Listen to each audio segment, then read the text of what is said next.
Hey guys, Nick from Nintendo Dads here, very excited to be bringing you a new review. This time we are reviewing Smoke and Sacrifice. This game is published by Curve Digital, right there, and developed by Solar Sail Games. Big thanks to them for giving us a code to this game so that we could give you fine folks a review. Come on, join me on this review. Find out if this game is all smoke and mirrors, or if you, yourself, should sacrifice some coin to purchase this game. So your screen has not gone dark here. I have not done. This is not a technical error. I wanted to show you that there is some serious initial load time if you are rebooting the game from a cold start. If you've hot swapped it, you'll get right back in like any other Switch game. And this is the only time where you have this load issue. Okay, I will say that there are some other minor load screens, but nothing like this. And it gets a lot better when you're in the game. But you do have this, and I would be unfair if I wouldn't have shown it to you. With that said, Smoke and Sacrifice, the best way to describe this game is a survival exploration adventure game. At its core, it's an RPG, let me say that. But it is like a survival exploration adventure game, all wrapped around a core mechanic of foraging and crafting. Literally, you cannot do anything in this game unless you find it and craft it. So the game story is this: you play as a mother named Sashi, who has had to sacrifice her firstborn son named Leo. The game is all in text bubbles, there's no voiceover, so I may have slaughtered those names, and I'm sorry if I have. But you have to sacrifice your son to the Sun Tree God. You're not really certain if your son is dead or just somewhere else.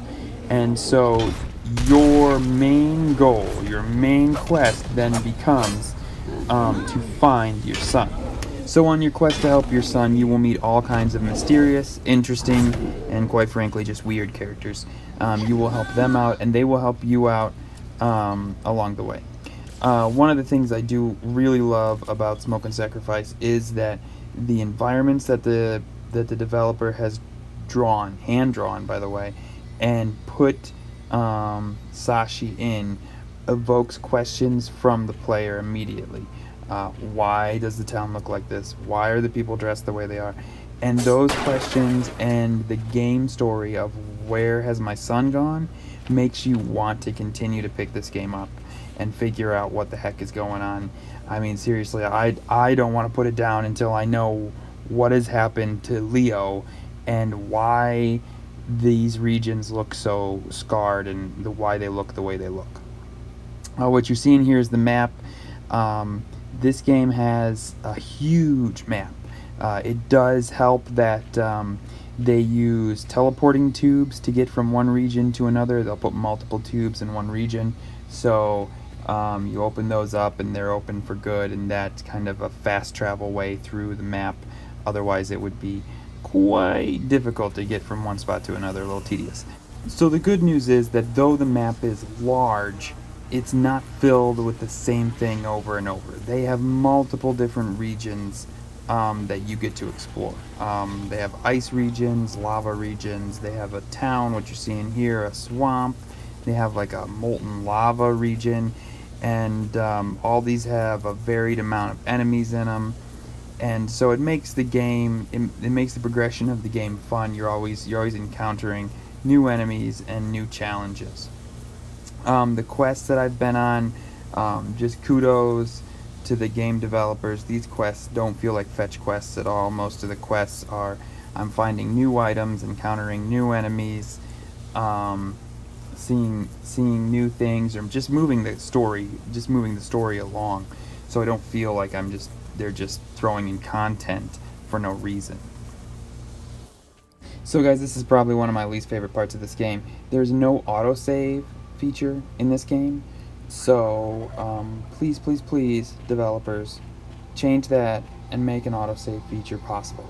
And on a console where you can quick close out a video game and then a day later bring it back up, not remember what you were doing and want to play a different game, you close out whatever you were doing and all of a sudden realize that I don't think I saved in Smoke and Sacrifice. This happened to me. Love to see that fixed. It doesn't make the game unplayable, but it certainly is annoying. So to move on, I don't want to spend too much time on that.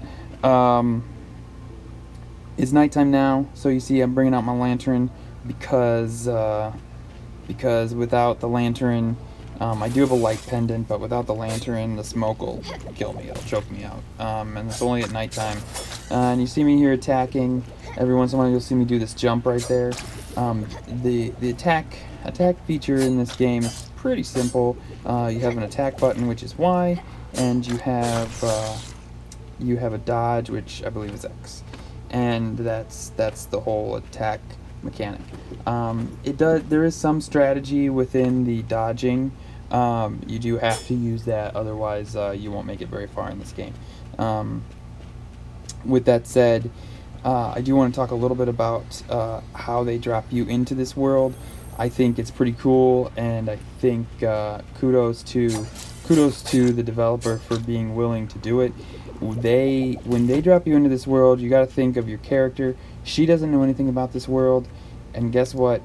The developers, the programmers of this game, they don't give you as a player much tutorial either.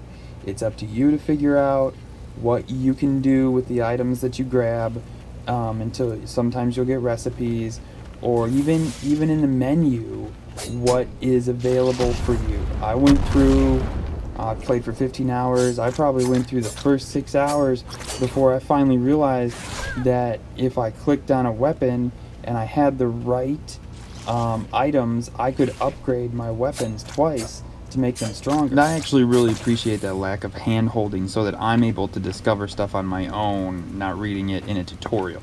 So guys, my final thoughts on this game: there's some load screens in the beginning that take a good long time to get through, and it certainly needs an autosave feature, that's for sure.